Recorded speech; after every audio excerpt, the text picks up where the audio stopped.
안녕하세요. 이주환 교수입니다. 카페에 질문 올라왔는데 되게 중요한 얘기에서 카페 내지 유튜브까지 다 답을 올리겠습니다. 주택법에 대해서 부자가 되자님 1대1 질문방에 올렸어요. 존경하는 교수님, 제가 은인 중 세 분이 고등학교 선생님, 대학교 교수님, 그 다음에 공법 이주환 교수님 세 분 계십니다. 이쪽 반열에 올려주셔서 감사합니다. 보잘것없는 한 사람의 인생을 바꿀 수 있는 기회를 주셔서 감사합니다. 바쁘신 교수님 누가 되지 않게 10번 생각하고 질문하는데요. 주택법은 역대 공법 중 가장 어려웠던 것 같습니다. 절차를 외우고 하는데 변수가 너무 많습니다. 그중 헷갈리는 부분이 20호는 2014년 12월 31일, 30호는 2015년 이후까지는 알겠는데요. 50호가 글만 읽어서 개념이 잘 잡히지가 않습니다. 이 부분 다시 한번 확인 부탁드립니다. 정리해 드릴게요 해서 답변을 드렸습니다. 오늘 영상을 띄우겠습니다.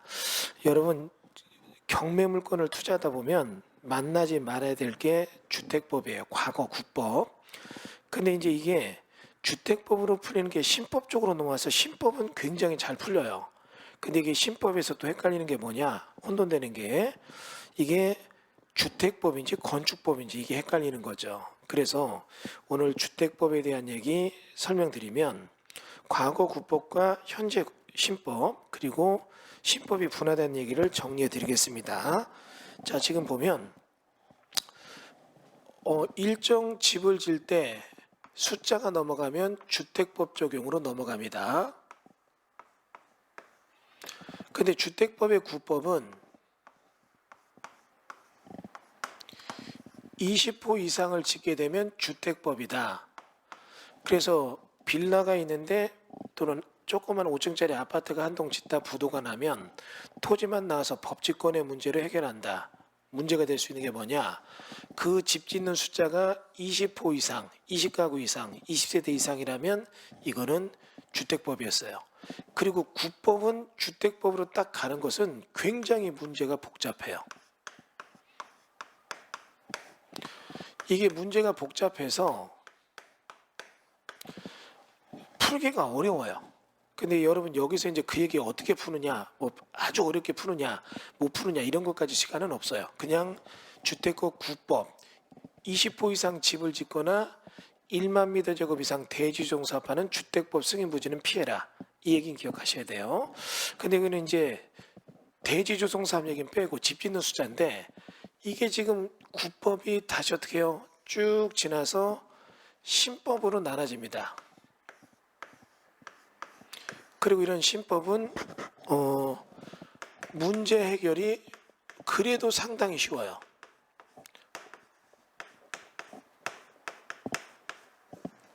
어느 정도 쉽느냐? 만약에 이게 신법인 주택법으로 넘어왔다면 얘네는 건축법으로 현장 적용하보다 더 쉬워요. 그러니까 국법은 건축법은 해결 방향이 있어도 국법 주택법은 해결 방향이 없었어요.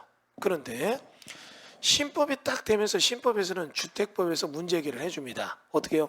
경매 넘어가면 어떻게 하고 지주도 공동사업에서 바꿀 수 있고 뭐 이런 얘기가 나와요. 해결책이 있다.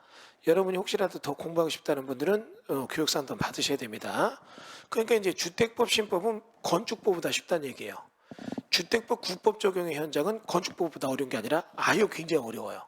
답이 없어요 거의. 그런데 주택법 신법에 대한 거는 숫자를 몇 개로 올렸냐면 30호 이상이면 요거는 주택법이다 이 얘기를 했어요. 그럼 역으로 얘기하면 무슨 얘기가 성립되느냐? 역으로 얘기하면 29호까지는 29세까지는 어떻게 해요? 요 법규는 국법이 아니라 저 건축법으로 질 수 있다는 얘기예요. 그러니까 여러분이 빌라가 짓는데 8개짜리 한 동이 4개 동이 있다. 그럼 4개 동이 8개다. 4, 8, 32, 21개 넘죠. 이거는 건축법이 아닌 주택법이에요. 근데 한 동에 8개 빌라 짓는 게 3개 동이 경매 나왔다. 한 단지로 해서 그럼 이 4개 동에 나왔다면 이 3개 동은 20개 미만 18개니까 어떻게 해요? 8개가 3개 동 8, 3, 24, 24개 동이죠. 24개 호실이죠. 21개 밑에니까 이건 건축법이죠. 그러니까 과거법은 24개면 주택법이었지만 지금은 24개면 건축법이니까 여러분 이게 주택법인지 건축법인지 구분 잘 해보고 확인해보고 해야 됩니다. 그런데 이렇게 됐지만 24개지만 이걸 어떻게 해요? 50개가 넘어야지만 이게 주택법이 인정되는 특별한 경우가 있다고요. 그 얘기는 무슨 얘기냐면 49개까지도 어떻게 해요? 건축법으로 짓는 현장이 있다고요. 그러니까 이제 여러분 신법에서는 이게 현장 잘 보셔야 돼요. 건축법인지 주택법인지 구분 잘 하셔야 됩니다. 왜냐하면 30개 이상은 주택법이랬어. 그럼 이거 주택법은 문제 해결이 된댔어. 저거 보니까 34개야? 34개니까 나 경매 받았어. 그리고 주택법 30개 이상은 주택법이니까 이건 이렇게 되면 취소된댔잖아. 해결해? 근데 보니까 36개인데 건축법이에요. 왜? 여기는 특단의 49개까지 건축법으로 짓게 해주는 현장이 있으니까. 그럼 이건 왜 그러냐면 장려하는 거예요. 장려. 법이 장려해서 이건 좀 밀어주자. 이거는 주택법 적용하는 등록업자만 짓게 하면 안 돼. 건물 좀 졌다는 건축업자도 충분히 짓게 해주자. 그래서 이런 장려 차원에서 주택법 족쇄의 등록업자 등이 아닌 건축법 자유업자들, 나 돈 있으면 건축업자 할 수 있는 거거든요. 시공자 할 수 있고 건축업자 할 수 있으니까 그 누구나 장려해서 할 수 있는 게 나오는데 일단 단독 같은 데는 첫 번째가 한옥마을이에요. 특정한 이유로 한옥마을이 만들어진다면 이런 데는 어떻게 해요? 49개까지 건축업자도 짓는 거예요. 여러분 생각해 보세요. 주택법은 주거안정과 주거수준 향상이죠. 그런데 한옥마을은 주거안정과 주거수준 향상보다는 뭐예요? 우리나라의 어떤 디테일한 섬세한 문학적 개념, 이런 개념은 건축업자가 잘 진다면 그 사람 짓게 해야지. 꼭 집 많이 진 등록업자만 쳐라, 이럴 필요가 없잖아요. 그 다음에 두 번째는 공익사업으로 조성된 공익사업 조성 토지에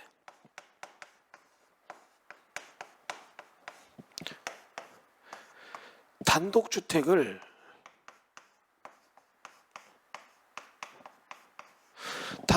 짓게 되는데 이러한 단독주택 짓는 내용들이 전체 벌크형으로 이렇게 해서 이게 단독주택 부지야? 이거 턴키로 전체를 우리한테 주세요. 그럼 건축업자가 이 내부에다 도로 등을 이렇게 내가지고 필지를 나눠가지고 단독주택지를 어떻게 해요? 이렇게 짓게 될 때는 단지형 단독주택을 짓게 될 때는 어떻게 해요? 44개까지도 건축업자가 단독주택 조성단지에 질 수 있다는 얘기죠. 그럼 이렇게 해가지고 그러면 이런 경우에 보니까 집을 짓는 게 쭉 보니까 38개, 41다.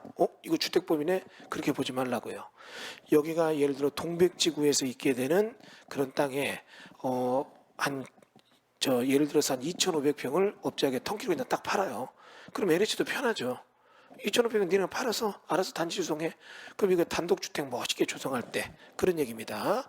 자, 그런데 다시 그게 단독주택이 아니라 공동주택에 대한 얘기로 넘어올 때입니다.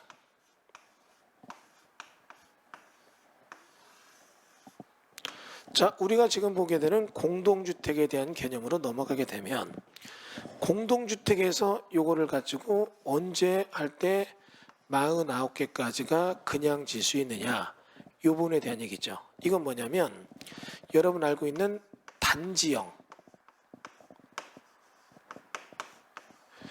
연립이나 다세대 질 때예요.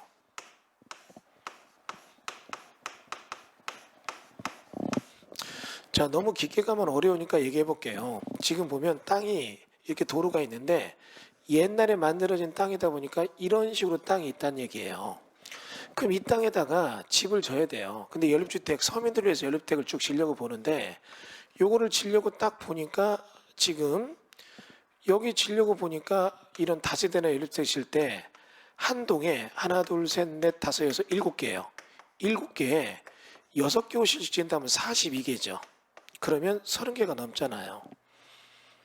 그러면 30개가 넘는데 이런 거를 여기다가 꼭 주택법 적용해 보면 서민들 위해 소형주택 조그만 빌라나 다세대 질 때 이게 너무 좀 까다롭다. 그러니까 이런 거는 건축업자들도 좀 많이 짓게 해서 집 없는 서민한테 저가주택 공급을 넓히겠다는 취지로 몇 개까지요? 49개까지는 어떻게 해요? 건축법으로 짓는 거예요. 단 50개 넘어갈 땐 이땐 주택법으로 지란 얘기고요. 그 다음은 또 하나 볼 거. 이제 여기에 보면 요런 도로 폭 조건이나 세대 조건 뭐 이런 거 나오는 거 수치 같은 건 넘어가겠습니다. 디테일한 건 여러분 조금 더 공부하세요. 그런데 이거 말고 정비법에서 가만히 보니까 달동네 판자촌에 대해서 주거환경 개선 사업을 한다. 여러분 이거 배우셨을 거예요. 그럼 주거환경 개선 사업을 하게 되면 주거환경 개선 사업에 자가주택 개량 방식이 나온다는 얘기 했잖아요. 그럼 이런 겁니다. 여기 보니까 큰 도로가 있고 야산 골짜기에 이렇게 해서 달동네 판자촌이 있어서 도로등이 안 좋으니까 도로등은 우리가 넓혀줄게. 집들은 너희들이 고쳐. 이런 사업이 뭐라고 했어요? 주거환경 개선 사업의 모양이 된다. 이렇게 해서 주거환경 개선 사업에 대한 모양이 그려지는 동네가 있다면 이제 여기 도로는 우리가 넓혀줄 테니까 집들은 너희들이 고쳐. 뭐 이런 식으로 해서 집을 고치게 하면서 필지가 구획되면은 이 자리에 자가주택 개량 방식으로